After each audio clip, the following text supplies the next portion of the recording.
Bueno, mis amados hermanos, muy buenas noches.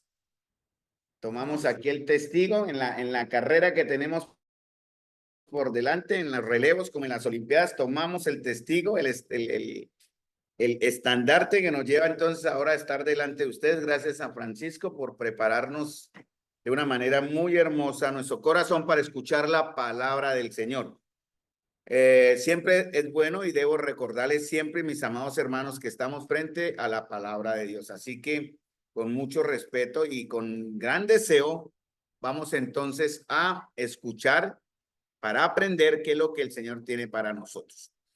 Una de las cosas que caracteriza el propósito de Dios, porque en Filipenses 1 dice que el que comenzó en vosotros la buena obra la perfeccionará.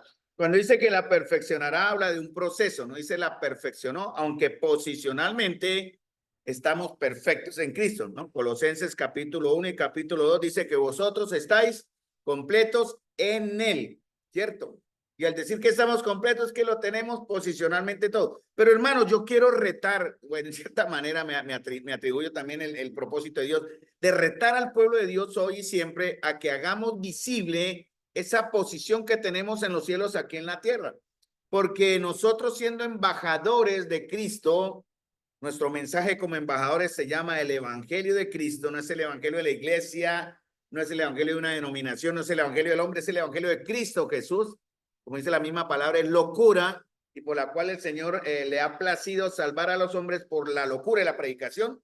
Pues entonces estamos aquí reunidos para mostrar de manera visible, hermanos, nuestra unidad. Esta es una de las cosas que más como el propósito mayor del Padre y del Hijo, porque esa fue una oración del Señor en Juan capítulo 17, ¿verdad? Él dedicó un capítulo entero en sus últimos momentos. Es bueno tener en cuenta las últimas palabras de un condenado a muerte, son muy dicientes, son muy profundas. Y Jesús estaba diciendo sus últimas palabras prácticamente antes de pasar a Getsemaní, donde sería llevado al siguiente día al Calvario, ¿no? En agonía, en sufrimiento y en completa juicio de parte de Dios, porque es Dios quien comenzó ahí su juicio, descargaría sobre él toda la ira, hermanos. Por eso es que ahora nosotros estamos hoy acá congregados. Y en Juan 17 el Señor ora, todo capítulo 17, les aconsejo lo lean. Hermanos, les animo a que lean Juan 17, una vez, dos veces, tres veces, todas las veces que sean necesarias, porque Juan 17 se habla del tema, lo que más se resalta aquí es la unidad. Solo quiero recalcar el verso 23, 22 y 23, pero leo el 23, porque tiene que ver como introducción a lo que estamos viendo de Efesios capítulo 4, versículo 4 hasta el 6. Lo que más le importa al Señor es que la iglesia, su cuerpo y la esposa, mostremos unidad. Por ejemplo, Pablo en Tesalonicenses alababa y daba gracias a Dios por lo que los tesalonicenses estaban mostrando como iglesia, una unidad. Recuerden, Tesalonicenses nos va a hablar de una iglesia no perfecta en su totalidad, obvio, porque no hay iglesia o asamblea perfecta, pero bíblicamente es el ejemplo que nos muestra la escritura de una asamblea doctrinal y en la idea de Dios lo más perfecta, la perfección, o lo más cerca a la perfección posible. Porque una de las cosas que Pablo le animaba a los de Tesalónica era que no olvidaran la esperanza. Cada capítulo de Tesalonicenses, Pablo habla de la esperanza de la venida del Señor. La unidad que habla Jesús aquí en Juan capítulo 17 tiene que ver con una unidad que se hará manifiesta de manera visible y real, o sea, ya sin ninguna clase de obstáculos, de tropiezos, de pecado, de situaciones de carne, cuando estemos en gloria. Esa es la oración del Hijo y queremos en realidad, el Señor desea que la iglesia trabaje para mostrar esta unidad. Entonces Pablo alababa a Tesalónica por eso, la obra de vuestra fe, el trabajo de vuestro amor y la constancia en la esperanza. Unidad, siempre habla de una manera general, ¿no? De vosotros, la esperanza de vosotros. Conocemos, hermanos amados de Dios, vuestra elección.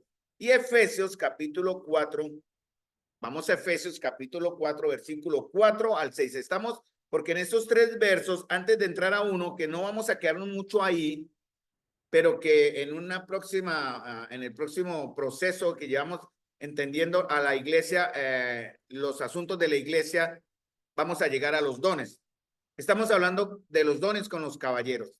No sé las hermanas, las mujeres de la congregación, las mujeres ancianas, cuando hablo de ancianas, mujeres maduras, no solamente en edad, sino madurez espiritual. No digamos solamente, no tiene nada que ver tanto con que, porque Timoteo, por ejemplo, era un joven de más o menos 35 y 40 años, pero era un hombre maduro al cual Pablo le encargó una tarea muy importante. Tito era un joven también, discípulo de Pablo, al cual Pablo le encomienda una tarea para Creta que le dice, corrija lo deficiente. Entonces, le entregó responsabilidades muy importantes a jóvenes. Entonces, cuando hablo de mujeres maduras, no solamente en edad sería lo ideal, pero sí podemos encontrar mujeres jóvenes de rango 35 en adelante con madurez, es lo importante, ¿no? Entonces, para eso también tenemos que entender el asunto de los dones, que saben las hermanas de los dones. Cuando lleguemos a Efesios capítulo 4, versículo 11, versículo 10 y 11, ¿cierto? Que ahí es donde empieza a hablar de los dones y cómo para hombres y mujeres ese aspecto de los dones tiene que traer unidad. Es indispensable, es necesario, es requisito de Dios la unidad. Por eso el Señor en cierta manera juzga la división. Todo aquel que en la iglesia de Dios de una manera premeditada o no premeditada, obviamente muchas veces son asuntos personales que necesitan más el diálogo, la comprensión, el amor y el perdón, porque muchas veces, hermanos, y hablo por experiencia personal, y bueno, gracias a Dios lo digo también como aprendizaje personal, eso mucho ha cambiado en mí. Antes yo me fijaba mucho en el hombre, ¿no? Y de acuerdo al hombre catalogaba la iglesia, hermanos. Entonces la iglesia en de la que yo iba era buena o mala de acuerdo al hombre al que yo veía.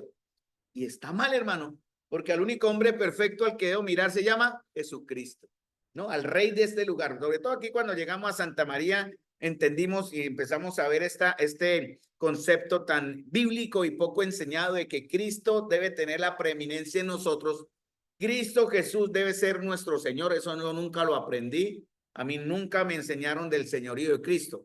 Por eso yo viví una vida cristiana por 20 años aproximadamente en una dualidad mentirosa, Cristo y carne, ¿no? Iglesia y carne, ¿no? Biblia y carne, mundo. Y no entendía el gran pecado que estaba cometiendo delante del Señor al menosvalorar el sacrificio de Jesús por mí y no entregarme a él. Bueno, con el tiempo y gracias al Señor, espero que todos aquí podamos haber llegado ya en algún momento, ustedes ya hayan llegado también a ese proceso entregarnos en un Romanos 12, 1 y 2 al Señor en un sacrificio constante, diario, vivo, agradable a Él. ¿Para qué? Para ser instrumentos de Él, para ser, como dice Timoteo capítulo 2, santificados, útiles, dispuestos al Señor y dispuestos también para toda obra. Entonces, esa es la idea, ¿no? Pero tiene que ver con la unidad. También es un trabajo de iglesia. Hermanos, si la iglesia fuera la representación de un solo varón, no es bíblico tampoco. La iglesia no se mueve por el empuje de un hombre. El liderazgo está establecido en la iglesia del Señor para simplemente velar y guiar, obviamente, poner una norma, porque siempre tiene que haber alguien en el principio de la cola, ¿no? En la punta, como los que prestaron servicio militar cuando estaban en terreno, ¿quién es el puntero? ¿Quién va en punta?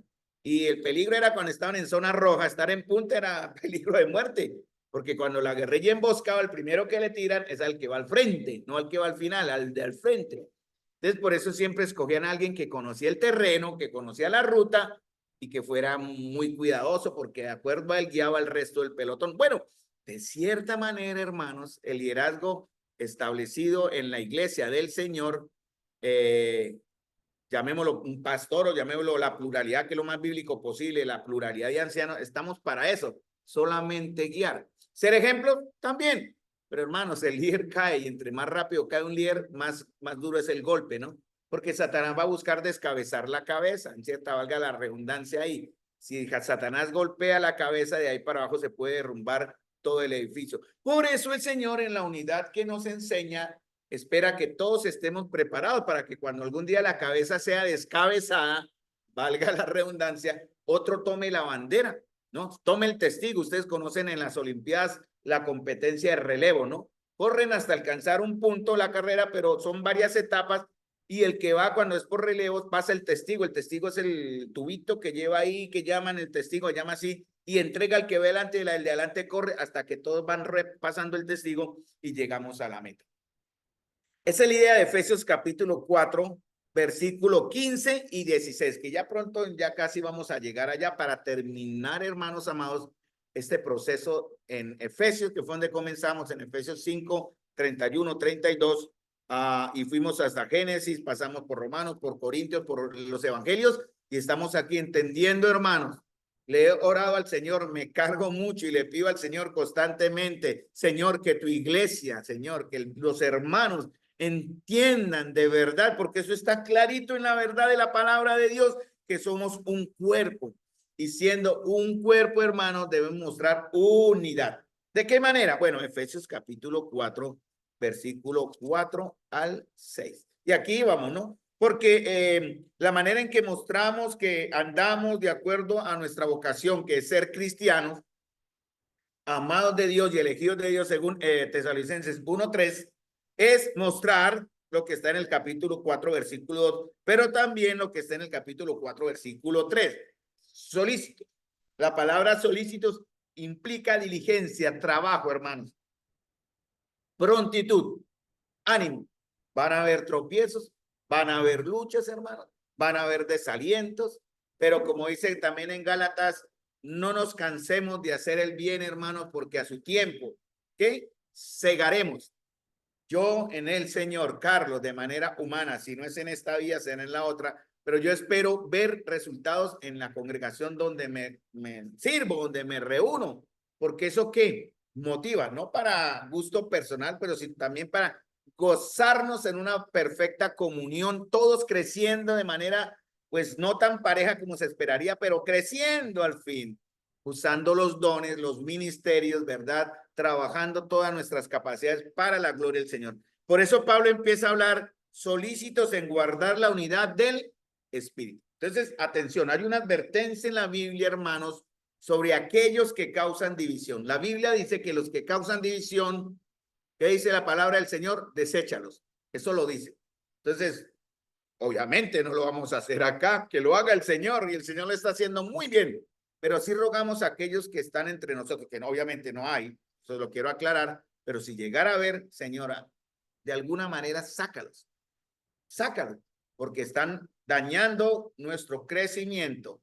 Y bueno, el Señor de muchas maneras estará trabajando en ese aspecto para que formemos, como iglesia un cuerpo unido, sólido. Y eso va a ayudarnos a todos a crecer de una manera constante, como dice en Efesios capítulo 4, versículo 16. Estoy leyendo todo en base al contexto de Efesios. Entonces dice Efesios 4:4. ¿Cómo guardamos la unidad de Dios? Porque es la unidad del Espíritu. Recuerde, está el Padre, el Hijo y Dios. En el capítulo 4, versículo 3, está la unidad del Espíritu, ¿cierto? En el capítulo 4, versículo 5, está el Curios. ¿Dónde está Curios? En capítulo 4, versículo 5. ¿En qué palabra?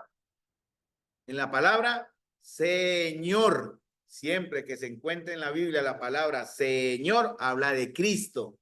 Cuando quieren hablar del Padre, hablan de Dios, como Dios, y uno identifica. Porque miren, en el 4:6 de Efesios, dice, un Dios y Padre de todos, el cual es sobre todos, y por todos, y en todos. Ahí vamos a tratar de llegar en estos minutos que nos quedan. Entonces, la iglesia es una, ¿verdad? No hay más que un solo cuerpo. Y aunque quienes conformamos la iglesia somos visibles, la pertenencia, o sea, el ser parte de una iglesia, o sea, si les preguntara de nuevo qué significa el término iglesia, ustedes ya deben, por lo que hemos visto en Tesalonicenses y aquí en Efesios, entender qué significa la palabra iglesia. Vamos a la iglesia, está mal dicho, ¿no? Vamos al templo, no vamos a la iglesia, somos la iglesia. La iglesia se compone o es de lo que sus miembros son.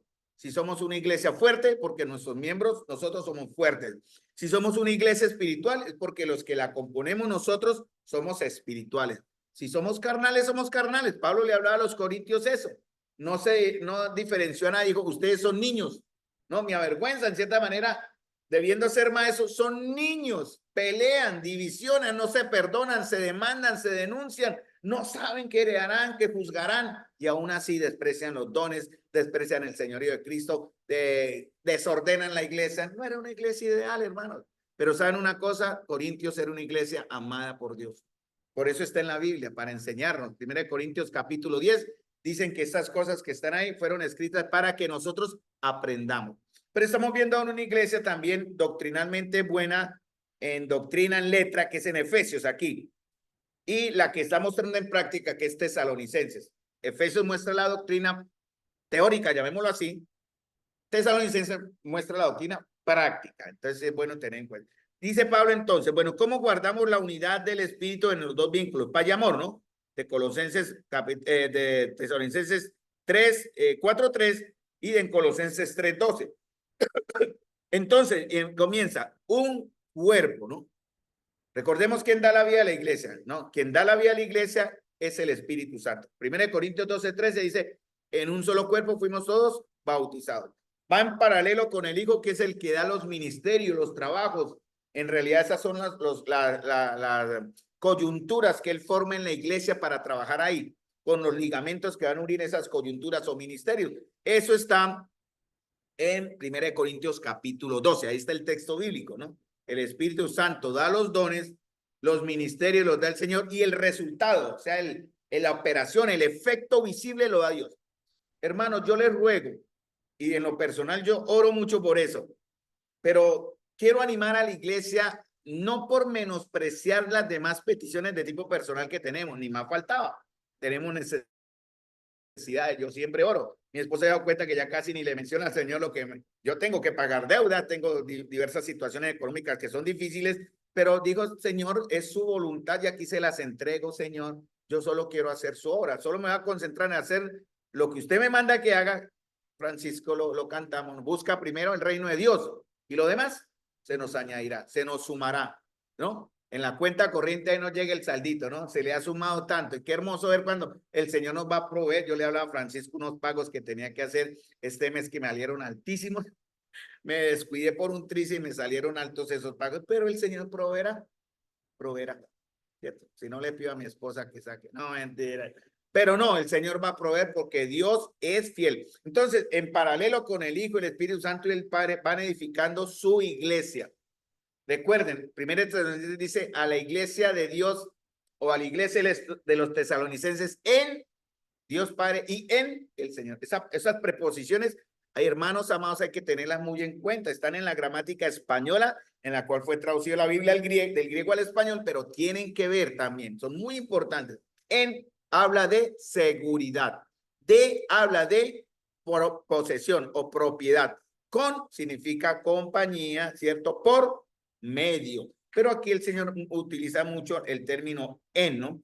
Y dice, muy bien, un cuerpo, cuando se habla del cuerpo en el verso 4 de Efesios 4, vamos a la Biblia y la Biblia cuando habla de un cuerpo habla de quién? De la iglesia. No hay otra interpretación a menos que el contexto le hable que tiene que ver con el cuerpo humano o con efectos en el cuerpo, o se puede inferir que se refiere al cuerpo. Por ejemplo, Filipenses 4 habla de una parte del cuerpo, llamémoslo así, que está en nuestro cerebro, se llama la mente, en cierta forma, ¿no? Por nada estáis afanosos, sean conocidos, y dice, todo lo que es de buen nombre, todo lo justo, todo lo bueno, todo lo que edifica, todo lo que me va a llevar a ser efectivo para con mis hermanos. No piensen usted, piensen sus hermanos, dicen esto, pensad. Eso tiene que ver con nuestro cuerpo. Pero cuando se habla de la palabra cuerpo, en un contexto que ustedes lo pueden ver donde lo lean, tiene que ver con la iglesia. Hermanos, yo ruego al Señor que ustedes entiendan. Yo lo he entendido y no estoy gloriándome. Esto no está para mí. Esto que Pablo escribió aquí a los de Éfeso y le habló a los de Tesalónica no está escrito para los super espirituales. Yo jamás, por ejemplo, en el caso mío, jamás, y Dios sabe, nunca me he sentido el super espiritual. Al contrario, el super débil, porque soy con muchas tendencias a fallar. Pero hay cosas que he entendido y para mí es una carga en lo personal darme cuenta cuánto tiempo perdí, hermanos, al haber entendido tan tarde esta verdad. 20, 30 años de mi vida, hermanos, por andar pendejeando en el mundo, por andar pendejeando en la denominación, por andar amarrado a lo que, mirando al hombre, ¿no? Maldito el hombre que confía en hombre y dejando de mirar, poner mis ojos en mi Señor.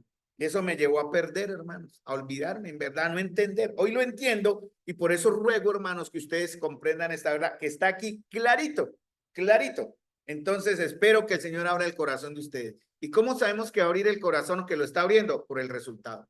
Se va a ver el efecto, ¿cierto? Se va a ver la acción de la causa, de una causa a un efecto, ¿no? Todo tiene una relación. Entonces, que el Señor les guíe, hermanos, a mostrar unidad como iglesia, que es el punto central de este tema. 1 Corintios 12:20 dice, pero ahora son muchos los miembros, pero el cuerpo es uno. Entonces, ya después hablaremos de eso cuando lleguemos también, vamos a hablar de eso cuando hablemos de los dones. Cuando dice un espíritu, ¿cierto? Como fuisteis también llamados en una misma esperanza de vuestra vocación. Eso es lo que dice en Efesios 1, Pablo ruega que los creyentes entendieran esta verdad, que aquel que levantó a Jesucristo entre los muertos es el mismo que nos levanta. ¿Y por qué? Aquel que sentó a Cristo en lugares celestiales es el mismo que nos ha sentado en lugares celestiales. Aquel, y en Efesios dice, no dice, se infiere, ¿no? Aquel que levantó, ¿se habla de quién? Del Espíritu Santo, hermano. Entonces, el Espíritu Santo no es un segundón en la vida de la iglesia. Claro, él tiene su lugar. No lo vamos a pasar por encima de Cristo porque eso no es lo que la Biblia enseña. Pero él está en igual con Cristo como con el Padre y tiene una función muy importante. ¿Y qué es lo que da? Los dones. Entonces, 1 Corintios 12:7. Pero a cada uno, recuerden, cada uno les da la manifestación del Espíritu para provecho. Esto en el contexto de los dones, ¿no? El ser miembro del cuerpo de Cristo es el resultado de la obra del Espíritu, que él atrae, regenera, ¿verdad? Y también bautiza o incluye en un cuerpo espiritual. O sea, no es visible porque es espiritual, pero es visible porque tenemos que reunirnos en una iglesia local. Yo no hablo y el Señor sabe, cada cual entiende esa situación delante del Señor. Cuando uno ora al Señor, ¿dónde quiere, Señor, que crezca? El Señor le guía al lugar. Por eso esperamos que la comunión, no esperen que los líderes lo hagan, sino que todos juntos trabajemos para mostrar que nuestra asamblea, obviamente mostrarnos, así debe ser, no es que tengamos que hacerlo porque toque, sino es el resultado natural de que Cristo more en nosotros como iglesia, también es nuestro Señor preeminente, en señorío en todo. Entonces vamos a mostrar como iglesia su desarrollo aquí, madurez, evangelismo, ministerios, trabajo, misericordia, bueno, todo lo que conlleva esto, hermano. Entonces, la presencia del Espíritu constituye la iglesia de la base de la unidad. Muy bien. También dice una sola esperanza, porque en la Nueva Traducción Viviente y en otras versiones usan el término solo. Entonces dicen en el verso 4 leyéndolo, dicen un solo cuerpo y un solo espíritu, como fuiste también llamados en una sola esperanza. ¿Cuál es nuestra esperanza, hermanos? ¿Cuál es nuestra esperanza? ¿Cuál es nuestra esperanza? Nuestra esperanza. ¿Cuál es? ¿Cuál es? No, Jesucristo no es nuestra esperanza, claro. Él es nuestro Salvador. ¿Cuál es nuestra esperanza? Hermano, la vida eterna. La vida La eterna. vida eterna. Por eso los de Tesalónica, al añito, hermano, eso es lo que me sorprende de esa iglesia. Nosotros llevamos 20 años y todavía escuchamos. Y esa asamblea de hermanos amados, al año larguito lo habían entendido tan claro. Pablo ni miedo le da de hablarles de temas tan espinosos hoy día como de la elección, predestinación. Como yo le dije a un hermano con el que hablé esta semana, a mí no me vengan a meter eso de calvinismo ni arminianismo. Yo no tengo nada que ver. Yo voy a ir a la palabra. Admiro a Calvino, admiro a Arminio, a Jacobo Arminio, pero yo no soy ni arminiano ni calvinista, soy bíblico y la Biblia sí me enseña qué es lo que debo creer y no tengo temor de presentar defensa y mostrar mis convicciones ante el que sea. Entonces, hermanos, lo que tenemos que mostrar en nuestra esperanza es, mire Romanos 8:24, leo, porque en esperanza fuimos salvos, pero la esperanza que se ve no es esperanza porque lo que alguno vea, ¿por qué esperarlo? 1 Pedro 1:3-4, escuche, bendito el Dios y Padre nuestro Señor Jesucristo, que según su grande misericordia nos hizo, él, ¿no? Recuerden, él nos hizo renacer para una ¿qué? Esperanza viva por la resurrección de Jesucristo de los muertos, que es el medio. Obviamente, si Jesucristo no hubiese resucitado, como dijo Pablo en 1 Corintios, vana sería su fe. Es inútil, pero gracias a Dios y gloria al Padre y al Hijo, Jesucristo resucitó. Dice que por la resurrección de Jesucristo de los muertos, dice o sea, ¿por qué resucitó Jesús? Para darnos una herencia incorruptible, incontaminada e inmarcesible, reservada en los cielos para nosotros. Esta semana nos dolía todo con mi esposa, el alma, el cuerpo y el espíritu. Pero hermano, llegará el día en que delante del Señor no dolerá nada. Sí, como siervas, jóvenes y vigorosos estaremos en la presencia del Señor, sin dolor, sin aflicción, sin temor, sin decepción y nada que tenga relación con eso, porque allá seremos diferentes. Por eso debemos mantener la esperanza, todos, ¿no? Mirando quién se desanimó para apoyarlo, soportarlo, sostenerlo y animarle a que sigamos al final, que la esperanza está allá, hermanos. Es como tener la meta, yo ver de aquí a allá y allá tengo que llegar y ya casi la alcanzo. Pero hermanos, tenemos que ir como iglesia. Eso lo dice en Efesios capítulo 4, versículo 15 y 16. Todo está en la Biblia, así que no me preocupen. Ahora dice Efesios 4, 5, un Señor. Solo en la iglesia del Señor solo hay una esperanza, hay un espíritu, hay un cuerpo. Por eso nosotros, vuelvo y repito, por si hay alguna confusión, algunos le preguntan ustedes de qué iglesia son. Yo digo iglesia bíblica. ¿De qué denominación? Ya hay varios que me lo han dicho, hermanos, por ahí que me encuentro. De ninguna. Simplemente somos creyentes en Cristo, bíblicamente centrados en Cristo. Ah, pero ustedes no pertenecemos a ningún lado, solo somos del Señor. Y por tanto, ¿no? Dice aquí en una misma esperanza, tenemos un Señor. Cuando decimos Señor, el término aquí es curio, siempre tiene que ver con autoridad, con el que está aquí. Porque en Tesalonicenses creo que lo dice, si mal no recuerdo la fecha, el texto, bueno, dice para que en todo Cristo tenga la preeminencia. Hermanos, les quiero decir, si ustedes aún no han creído esta verdad, lo lamento. Si ustedes aún no quieren vivirla, que el Señor les perdone. Pero ustedes tienen que aprender, hermanos, que nuestra relación con Cristo es dual, doble. Quiere decir Salvador y Señor.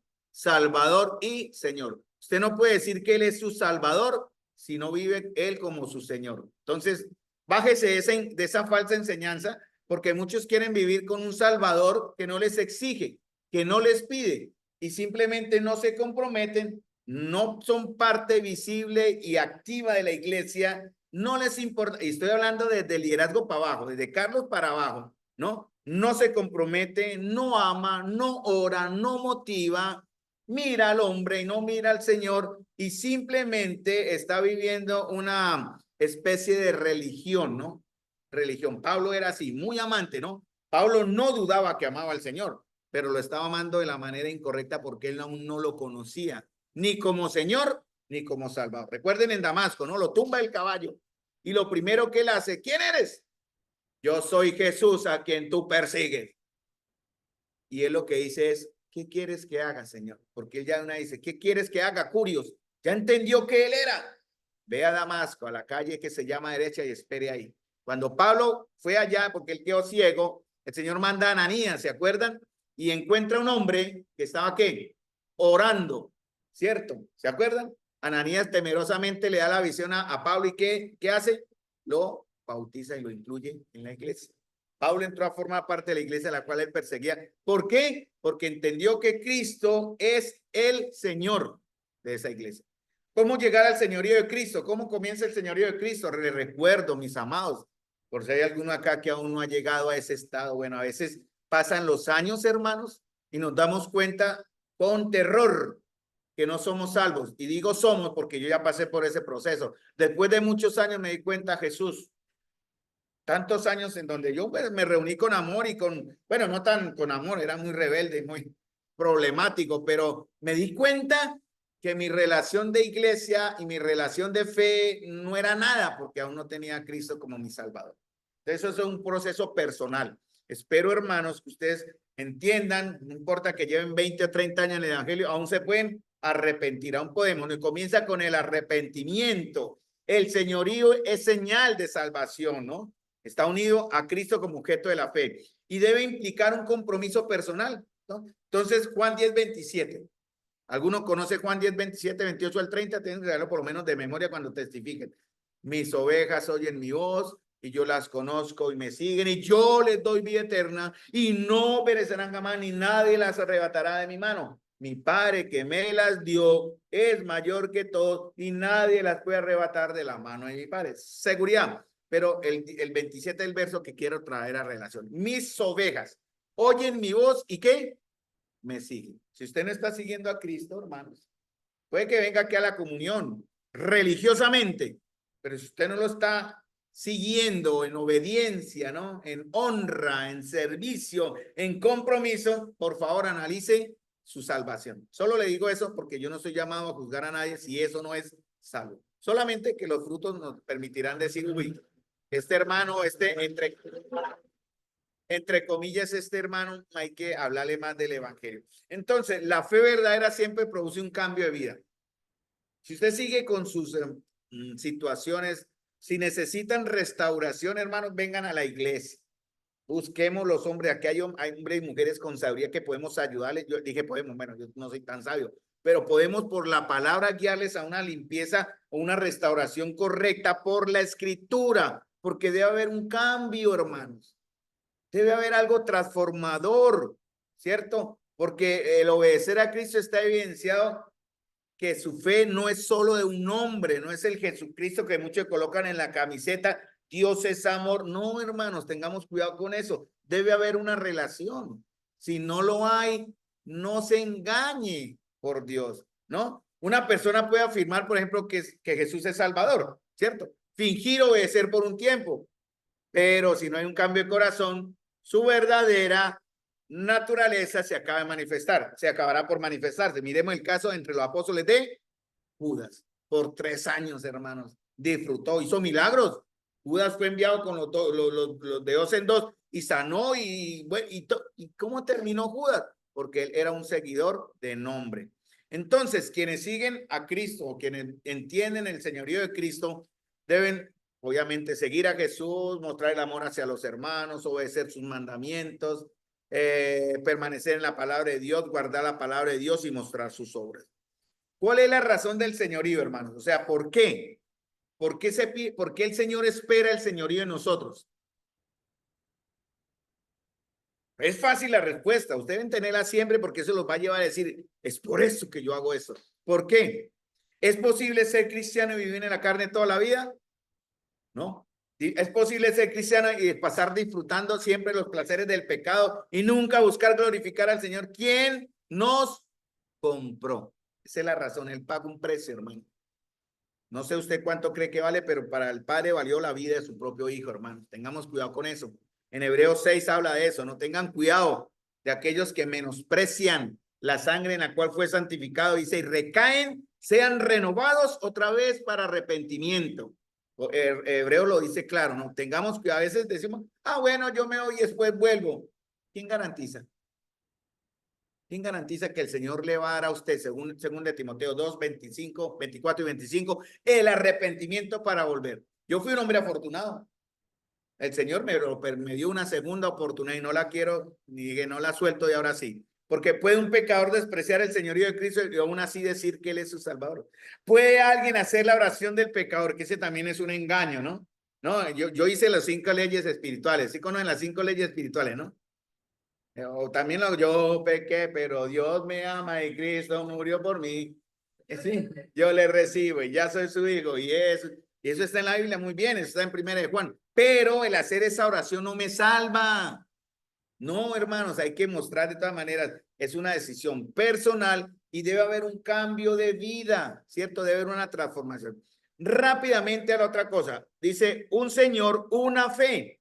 Cuando habla de fe, habla de doctrina. La fe se manifiesta en varias formas, ¿no? Claro, la fe que salva. Entonces, cuando hablamos de unidad, aquí en el contexto de Efesios, viéndolo hasta el verso 16, ¿hablará de la fe que salva? Obviamente no, porque en el contexto nos habla de crecimiento, de alcanzar madurez. Entonces, se puede hablar de la fe que se ve, la fe que se ve, la del testimonio, ¿no? Que nuestra fe es oída, se escucha. Es posible, porque las personas van a ver la unidad en nosotros por la fe que tenemos. Pero tiene que ver más con la fe doctrinal. Ustedes ahora están recibiendo enseñanza en la palabra de Dios. Yo los reto, y digo reto con respeto, ¿no? Si alguno de ustedes tiene duda aún por la palabra de lo que se enseña, aquí estoy en las tardes de 2 a 12, atentos si alguno quiere venir y por la escritura mostramos o aclaramos su duda respecto a esta fe de la doctrina que tenemos. Dice en Judas 1:3, amados, por la gran solicitud que tenía de escribiros acerca de nuestra común salvación, me ha sido necesario escribiros exhortándoos que contendáis ardientemente por la fe que ha sido una vez dada a los santos. Entonces, la unidad del cuerpo de Cristo tiene que ver con la unidad en la doctrina, hermano, en lo que aprendemos y lo que vimos. Debe estar respaldada por la unidad de la fe que salva, obviamente, y la fe testimonial, la fe que se muestra por obra. Otro que está aquí, un Señor, una fe y ¿qué más? Un bautismo. ¿Cuántos bautismos hay? Hay uno solo, pero ¿cómo se manifiesta en realidad según la Biblia? ¿Hay cuántos bautismos según la Biblia? No. Bueno, sí, sí, en su contexto histórico podemos incluir el que dijo Silvia, bautismo por fuego, el bautismo en Pentecostés, pero ese no es el que habla. El bautismo que nos da unidad tiene que ver con dos bautizos. Primero, el que hace el Espíritu Santo. Primera de Corintios 12, 13, ¿no? Hay un bautismo en el Espíritu. Para los que no confían, somos puestos en el cuerpo de Cristo. El primer bautismo, porque hay un sentido doble acá, ¿no? Primera de Corintios 12, 13. Y está el otro bautismo, ¿cuál es?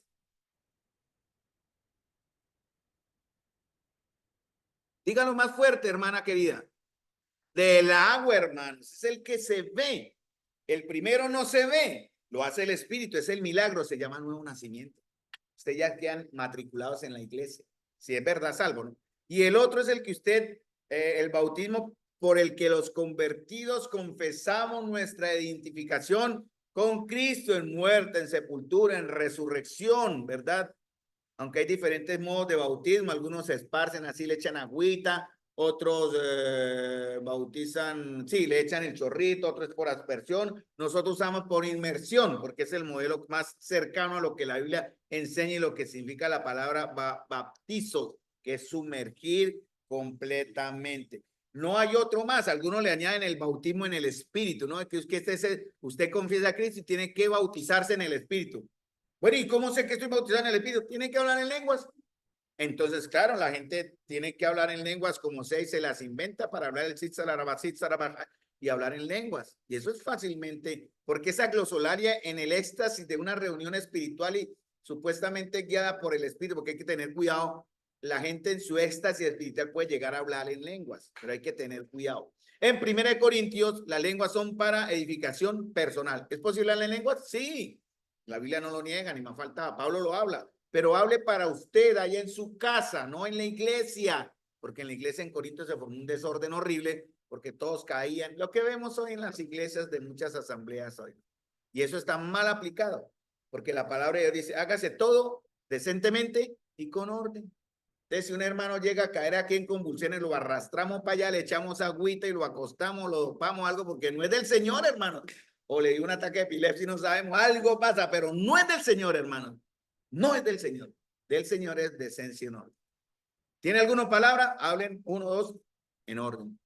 ¿Tiene alguna doctrina? Hable 1, 2 y 3, en orden.